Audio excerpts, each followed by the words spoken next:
In the teachings of Buddhism, there is a profound understanding that everything we experience begins in the mind. If toxic relationships have become a part of your life, it's not entirely the fault of others. It's a reflection of the boundaries you've allowed and the attachment you've held on to. The good news is, by recognizing this, you gain the power to transform it. Toxic people do not arise randomly. They reflect the conditions we have allowed to take root. They thrive in the absence of mindfulness and clear boundaries. Often, we maintain these relationships out of fear of letting go, or the belief that clinging to them is an act of compassion. But as the Buddha taught, true compassion begins with ourselves. It starts with recognizing what serves our well-being and what is not. This video is not about blame. It's about awakening. You'll explore how to establish boundaries with loving kindness, protect your inner peace through mindfulness, and let go of attachments that no longer serve you. By taking responsibility for your relationships, you cultivate a deeper sense of clarity and harmony in your life. By the end of this journey, you'll understand that peace is not something given by others or taken away. It is cultivated within. Let's walk this path together. Forgive without forgetting. Forgiveness is one of the most powerful acts of liberation you can give yourself. In Buddhism, forgiveness is not about excusing someone's behavior or pretending the harm didn't happen. Instead, it's about releasing the heavy burden of anger and resentment that holds you captive. But here's the key: true forgiveness doesn't mean forgetting. Forgetting risks repeating the same pain, while mindful forgiveness allows you to move forward with clarity and wisdom. Imagine holding a burning coal in your hand, intending to throw it at the person who hurt you. The longer you hold on to it, the more it burns you. Resentment works the same way. It harms you far more than it affects the person who wronged you. Forgiveness, in this sense, is the act of dropping the coal and freeing yourself from the suffering it causes. But the lessons from that pain, those are what guide your future actions. The Buddha taught that suffering arises from attachment, not just to people or things, but to emotions and past experiences. When we cling to the pain of betrayal, we allow it to define us, keeping us tethered to the past. Forgiveness severs that attachment, giving you the freedom to live in the present moment. However, not forgetting ensures you carry forward the wisdom gained from that experience, protecting yourself from falling into the same patterns again. When you forgive, you aren't condoning the harmful behavior or inviting the person back into your life. You're simply choosing to let go of the anger that weighs on your heart. For example, if a friend betrays your trust by sharing a secret, forgiveness might mean releasing the bitterness you feel toward them. But it doesn't mean blindly trusting them again. Instead, you take the lesson learned, perhaps about setting clearer boundaries or being more selective with trust, and use it to protect yourself in the future. Forgiveness also requires self-compassion. Many of us blame ourselves for being hurt, thinking, "I should have seen it coming," or "it's my fault for trusting them." But self-blame only deepens the wound. True forgiveness starts with being kind to yourself, acknowledging your pain without judgment, and allowing yourself the grace to heal. In the end, forgiveness is an act of courage. It takes strength to let go of anger, even when it feels justified.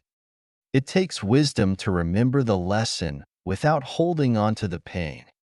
Forgive not because the other person deserves it, but because you deserve peace. Let go of the resentment, but hold on to the clarity it has brought you. By forgiving without forgetting, you're not just releasing the past, You're empowering yourself to create a future where your peace is protected and your wisdom guides you. Limit their access. Protect your peace. In Buddhism, the principle of wise association reminds us to be mindful of the people we allow into our lives. Those we interact with daily have a profound impact on our energy, emotions, and spiritual growth. Toxic individuals, whether knowingly or not, can disrupt our clarity and peace, making it essential to create boundaries. These boundaries are not acts of rejection, but of self-compassion and self-respect. Imagine a coworker who constantly gossips and complains. At first, you may engage out of politeness, but over time, you notice their negativity impacts your mood and focus. You leave these interactions feeling drained and distracted. Recognizing this pattern, you decide to limit how much time you spend with them. Instead of indulging their complaints, you redirect the conversation to something neutral or step away entirely. By setting these limits, you protect your peace without creating unnecessary conflict. Boundaries can also apply to close relationships. For example, think about a family member who consistently criticizes your decisions. Their words, even if not meant maliciously, leave you feeling undervalued and defensive. Instead of engaging in arguments or trying to justify yourself, you might choose to share less about your personal life with them. This doesn't mean cutting ties. It means creating space to preserve your emotional well-being while maintaining a civil relationship.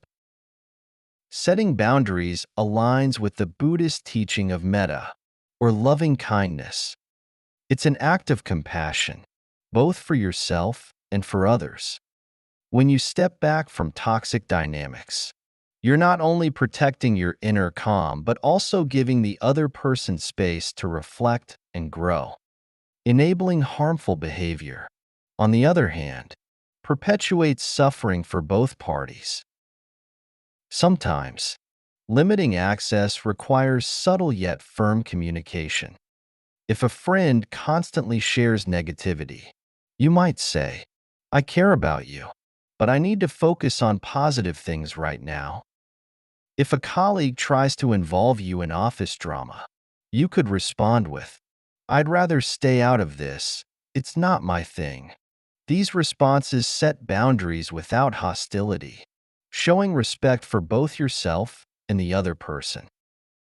Another practical way to limit access is to create layers in your relationships. Imagine your life as a garden. Your inner circle, the vibrant core, should consist of people who uplift and support you. Toxic individuals belong further from the center, where they can no longer drain your energy. This approach ensures that your most valuable relationships thrive while still maintaining civility with others. Toxic people may resist your boundaries, but their reactions are not your responsibility. Your responsibility lies in protecting your energy and fostering relationships that nurture your growth. Walking this path allows your peace to flourish, aligning your life with mindfulness and clarity. Ultimately, limiting access isn't about shutting people out. It's about opening your life to joy, purpose, and meaningful connections. When you protect your peace, you create the foundation for a life filled with balance and serenity. Disarm toxicity with humor. Toxic individuals often thrive on conflict and negativity. They provoke, criticize, and manipulate, hoping to draw you into their emotional chaos. While it's natural to feel frustrated or defensive in these moments, there's a more effective and mindful way to respond: humor. A well-placed, lighthearted response can neutralize toxicity, protect your peace, and shift the entire energy of an interaction.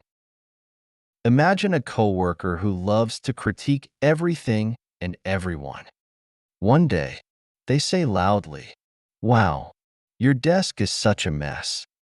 How do you even get anything done?" Instead of reacting defensively, you smile and reply, "It's not just a mess, it's my creative masterpiece. Einstein's desk looked worse than this." Your unexpected response catches them off guard, deflates their criticism, and even lightens the mood for others nearby.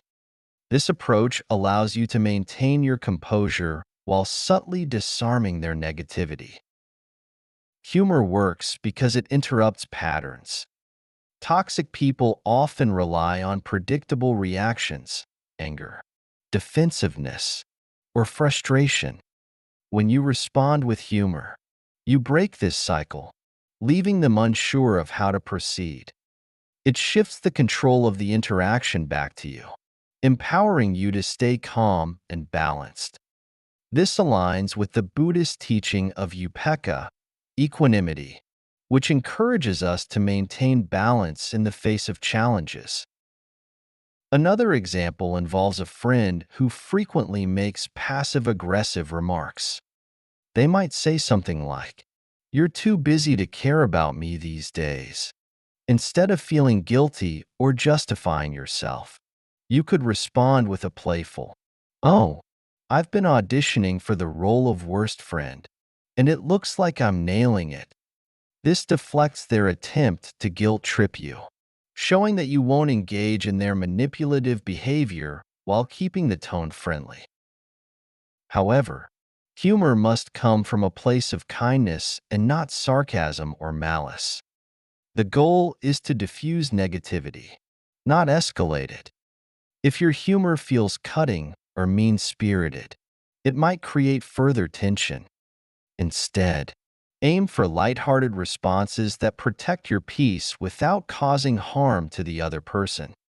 This approach reflects the Buddhist value of metta, loving kindness, which emphasizes compassion for yourself and others.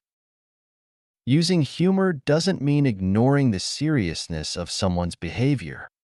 Instead, it's a tool to rise above their negativity without letting it take root in your mind. Humor allows you to disengage emotionally while staying grounded in mindfulness and clarity. In moments of toxicity, humor is your shield. It keeps you calm, deflects negativity, and reminds you that you are in control of your emotional state. By choosing laughter over conflict, you protect your inner peace and demonstrate strength through kindness. Toxic people may try to shake your balance, but a gentle smile and a clever response show them that your calm is unshakable. The power of walking away. Sometimes, the most profound act of strength is not staying, it's leaving. Walking away from a toxic person or situation is not a sign of weakness, but a powerful declaration of self-respect and clarity. In Buddhism, the practice of letting go teaches us that clinging to what no longer serves us on. Toxic people often thrive on attachment. They may guilt trip you, manipulate your emotions, or promise to change just enough to keep you in their orbit. It's easy to feel trapped, especially if the relationship is long-standing or deeply personal. But staying in a toxic dynamic, whether it's a friendship, romantic relationship, or family tie, often does more harm than good. Letting go isn't abandonment, it's choosing to prioritize your well-being. Imagine a close friend who consistently dominates conversations with their problems, offering no support in return. You've tried to help, but they never seem interested in solutions, only in keeping you emotionally tethered. One day, during a particularly exhausting call, you realize that this dynamic has drained your energy for years. You decide to take a step back, not with anger, but with clarity. You reduce how often you answer their calls and gently redirect your focus toward relationships that feel balanced and supportive. This decision isn't about rejecting them. It's about honoring your own needs. Walking away doesn't always mean cutting someone out completely. It might mean reducing contact, setting firmer boundaries, or limiting emotional investment. It's not about shutting doors. It's about opening space for what truly matters. The Buddha taught that everything in life is impermanent. Recognizing when a relationship has run its course is an act of wisdom and mindfulness. Toxic people may resist your decision to walk away. They might accuse you of being cold, selfish, or ungrateful, but their reactions aren't your responsibility. Your responsibility is to protect your peace, honor your growth, and surround yourself with relationships that uplift you. Walking away isn't an act of rejection, it's an act of love for yourself.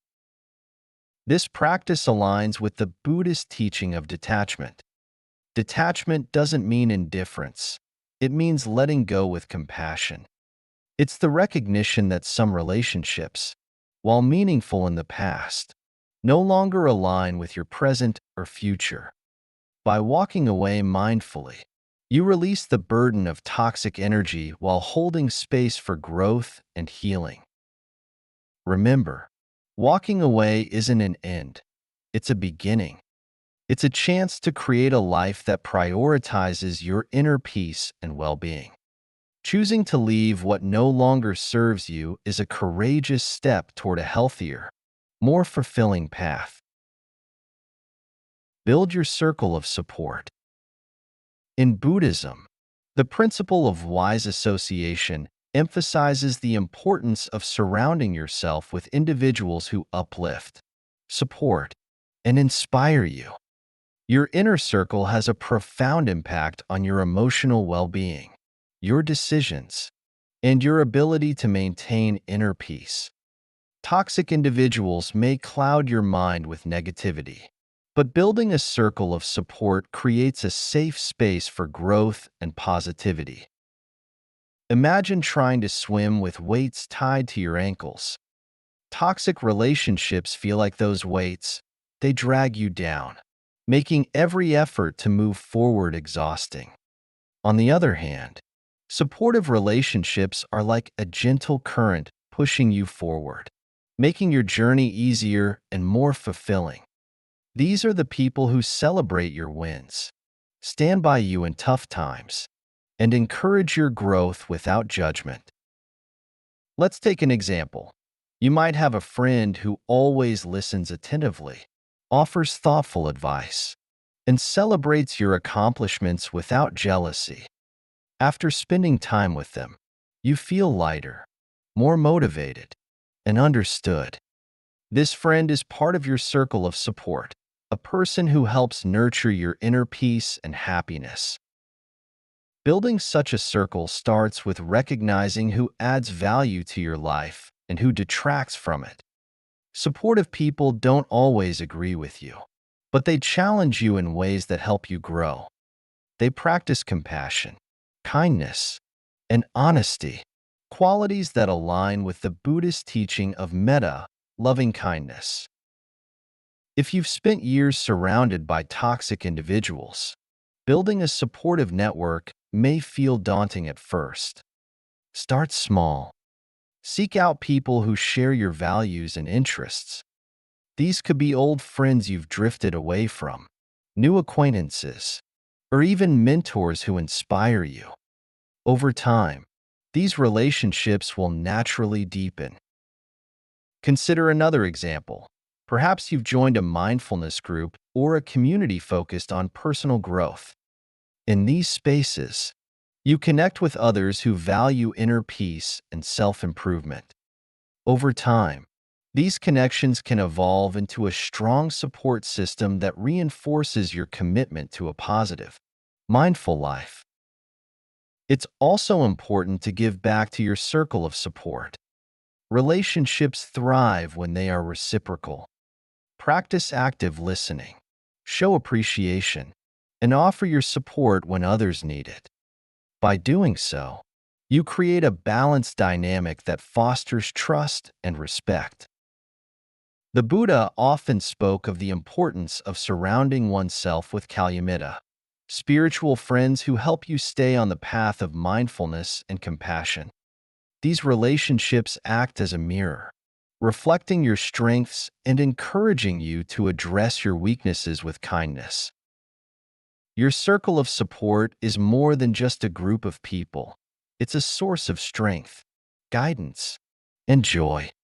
By intentionally cultivating these relationships, you create an environment where positivity flourishes, enabling you to grow and thrive. With the right people by your side, your journey toward inner peace becomes not just manageable, but deeply rewarding. Stop playing their games. Toxic individuals are often experts at manipulation. They thrive on stirring up chaos, creating emotional traps, and pulling others into their drama. Whether it's guilt-tripping, passive-aggressive remarks, or outright provocation, their tactics are designed to draw you into a battle you didn't ask for. The only way to truly win: refuse to play their games. Imagine a family member who loves to start arguments at gatherings. They throw out inflammatory comments like, "It must be nice to have such an easy life," hoping to provoke a defensive response. In the past, you might have taken the bait, explaining your hard work or arguing about their unfairness. But over time, you realize that engaging only fuels their behavior. Instead, you respond with calm detachment, "I'm glad you think so," and move on. Their comment loses its power when you don't react as expected. Refusing to engage with toxic games is an act of mindfulness.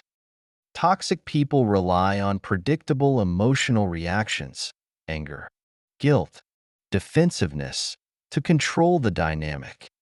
When you respond with neutrality or silence, you disrupt their pattern and reclaim control of the interaction. This aligns with the Buddhist teaching of upekkha, equanimity, which encourages balance and calm in the face of challenges. Another example might involve a friend who often guilt-trips you into doing things you don't want to do. They might say, "I guess you're too busy for me these days," hoping you'll feel bad and prioritize their needs over your own. Instead of justifying yourself, you can respond calmly, "I've been busy, but I'm glad we can catch up now." This neutral reply acknowledges them without giving in to their manipulation. Refusing to play their games doesn't mean ignoring their behavior or pretending it's acceptable. It means recognizing that their actions are a reflection of their own unresolved issues, not your worth. By staying grounded and disengaging from their tactics, you protect your energy and reinforce your boundaries. This practice requires mindfulness and compassion. Toxic individuals often act out of insecurity or pain. While it's not your responsibility to fix them, responding with kindness instead of hostility ensures you don't add more negativity to the situation. The Buddha taught that choosing a peaceful path requires discipline and awareness, especially when faced with provocation. Over time, toxic people may stop targeting you when they realize their games no longer work. More importantly, you'll feel empowered knowing that your peace is no longer at their mercy. Refusing to engage isn't about avoidance. It's about choosing clarity and strength over conflict. By stepping away from their games, you rise above their chaos and affirm your commitment to a life grounded in mindfulness and inner calm. Focus on your purpose. Toxic people thrive on distraction. They pull you into their chaos, drama, and negativity, making their problems your problems.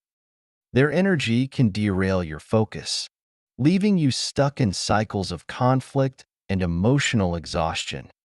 But when you stay anchored to your purpose, your values, goals, and aspirations, their distractions lose their power over you. Imagine you're working toward a personal goal, such as building a healthier lifestyle or pursuing a creative project. A toxic friend might belittle your efforts, saying things like, "Why bother? You'll never stick with it." If you let their negativity sink in, you may start to doubt yourself and lose momentum. However, if you remain focused on your purpose, their words become irrelevant. You remind yourself why you started and continue your efforts with determination. Staying focused on your purpose is a form of mindfulness. The Buddha taught that clarity and intention are essential to overcoming obstacles. When you know what matters most to you, distractions, whether they come from toxic people or your own insecurities, become easier to resist. Your purpose becomes your anchor, keeping you steady in the face of challenges. Consider another example. A coworker who thrives on workplace drama constantly tries to pull you into gossip or conflict. In the past, you might have indulged out of politeness, but now you choose to redirect your energy. When they approach you with rumors, you calmly respond, "I'm focused on finishing this project," and continue your work. Over time, they may stop involving you in their negativity because your focus makes it clear you won't participate. Staying anchored to your purpose requires conscious effort. Toxic people often try to make their needs or opinions seem urgent, distracting you from your priorities. Practicing mindfulness can help you identify these moments and stay true to what matters. Pause, take a breath, and ask yourself, does this align with my goals? Is this worth my energy? If the answer is no, let it go. Focusing on your purpose also means surrounding yourself with people who support your aspirations. Seek out relationships that uplift you and encourage your growth. Share your goals with those who inspire and motivate you, creating an environment where your purpose can thrive. Ultimately, your purpose is a compass that guides you toward a fulfilling and meaningful life. Toxic people may try to steer you off course, but your commitment to what matters most will keep you grounded. By prioritizing your purpose, you reclaim your energy, protect your peace, and align your life with your values. Remember, distractions are temporary, but the impact of staying focused on your purpose is lasting. Choose to invest in what truly matters, and let your purpose lead the way. In the gossip cycle, gossip can feel like a harmless way to vent frustration, especially when dealing with toxic individuals. It's tempting to share your experiences with others, seeking validation or relief from your emotions. However, gossip doesn't resolve the issue. It perpetuates the negativity and keeps toxic energy alive in your life. The only way to truly free yourself from its grasp is to end the gossip cycle. Imagine a coworker who is notoriously toxic, spreading rumors and creating drama in the workplace. It's natural to feel the urge to discuss their behavior with colleagues who feel the same frustration. You might find temporary camaraderie in sharing stories, but over time, you notice something unsettling. Every conversation about them leaves you feeling more drained and bitter. Instead of diminishing their impact, gossip amplifies it, keeping their negativity rooted in your mind. The Buddha taught that right speech is one of the key elements of the Noble Eightfold Path. This means speaking truthfully, kindly, and purposefully, avoiding harmful or idle talk. Gossip often violates all three principles. It focuses on judgment, spreads negativity, and serves no meaningful purpose. By choosing to disengage from gossip, you align your words with your values and protect your peace. Consider another example. A friend who frequently gossips about others might try to involve you in their negativity. Instead of agreeing or contributing, you can respond neutrally, saying, "I prefer to focus on the positive," and gently change the subject. Over time, this approach sends a clear message. You're not interested in perpetuating the cycle of negativity. Ending gossip doesn't mean ignoring your feelings or staying silent about issues that matter. If you need to process your emotions, confide in a trusted mentor, therapist, or spiritual guide who can offer constructive support. Focus on solutions rather than dwelling on the problem.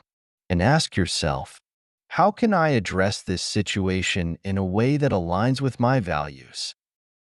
By refusing to participate in gossip, you also take away the power of toxic individuals. They often thrive on attention, whether positive or negative, and gossip only feeds their influence. When you stop engaging, you starve the toxicity of the energy it needs to grow. This practice reflects the Buddhist principle of upekkha, equanimity, which encourages balance and non-reactivity. By stepping away from gossip, you rise above the emotional chaos and focus on what truly matters: your peace, your growth, and your integrity. Ultimately, ending the gossip cycle is an act of self-respect and mindfulness. It liberates you from the negativity of others and allows you to speak and act in ways that align with your highest values. When you choose words that heal rather than harm, you not only protect your peace, but also create a ripple effect of positivity in your relationships and community. Conclusion: reclaiming your peace. Life is full of challenges, and toxic people are just one of them. While you can't control how others act, you can control how you respond. Reclaiming your peace isn't about fixing others. It's about protecting your energy and staying true to yourself. By practicing mindfulness, setting firm boundaries, and letting go of toxic dynamics, you create space for growth, clarity, and joy. Think of your peace as a flame. Toxicity tries to smother it, but your boundaries and self-respect are the fuel that keeps it burning brightly. Every small decision, to forgive without forgetting, to limit access, to walk away, or to focus on your purpose, strengthens your inner calm. These aren't just strategies, they're acts of self-love and empowerment. The journey toward peace doesn't mean avoiding life's storms. It means learning to stay balanced within them.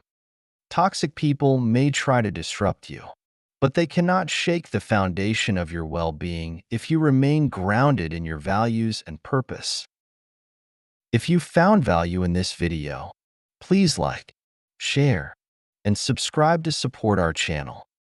Your engagement helps spread these messages of mindfulness and positivity to others who may need them. Let's continue building a community of clarity and balance together. Thank you for watching, and may you always protect your peace and walk your path with strength and grace.